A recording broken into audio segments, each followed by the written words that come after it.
கர்த்தருடைய ஆசரிப்பு கூடாரத்தை கட்டுறதுக்கு ஆண்டவர் பெசலேல் ஒரு மனுஷனை அபிஷேகம் பண்ணாரு. அந்த பெசலேலுக்கு பரலோகம் எப்படி இருக்கு, அதோடைய ஸ்ட்ரக்சர் என்ன, எல்லாமே அவருக்கு சொல்லி கொடுத்தாரு.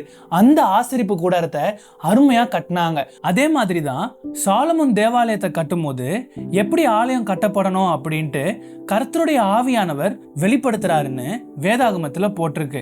அதே மாதிரி தான் ஜெருபாபேல் 2வது ஆலயத்தை கட்டும் போதும் ஆண்டவர் ஜெருபாபேலுக்கு என்ன வார்த்தை கொடுக்கிறாரு அப்படின்னா, பலத்தினாலும் அல்ல பராக்கிரமத்தினாலும் அல்ல என்னுடைய ஆவியினால் ஆகும் அப்படின்னு சொல்றாரு. அப்போ இதுல இருந்து என்ன தெரியுதுன்னா, ஒரு ஆலயமா இருக்கட்டும், ஒரு ஆசரிப்பு கூடாரமா இருக்கட்டும், கர்த்தருடைய ஆவியானவர் இல்லைன்னா அதை கட்ட முடியாது. அதே மாதிரி தாங்க தேவனுடைய சபையை கட்டுறதுக்கு பரிசுத்த ஆவியானவரால் அபிஷேகம் பண்ணப்பட்ட பில்டர்ஸ் இன்னைக்கு இல்லைங்க. அதே தான் பவுல் எடிஃபிகேஷன் அப்படின்னு சொல்றாரு, அதாவது பக்தி விருத்தி. அதோட கிரேக்க வார்த்தையை பார்த்தீங்கன்னா ஒய்கடோமியோ அப்படின்னு போட்டிருக்கு, அதாவது பில்டிங்கை கட்டுற ஒரு ப்ராசஸ். இன்னைக்கு தேவனுடைய சரீரமாகிய சபையை கட்டுறதுக்கு பரிசுத்த ஆவியினால அபிஷேகம் பண்ணப்பட்ட ஒரு ஜெருபாபேலை போலவும் ஒரு பெசலேலை போலவும் இன்னைக்கு ஆட்கள் இருக்கிறாங்களா? கொஞ்சம் சிந்தித்து பாருங்களேன்.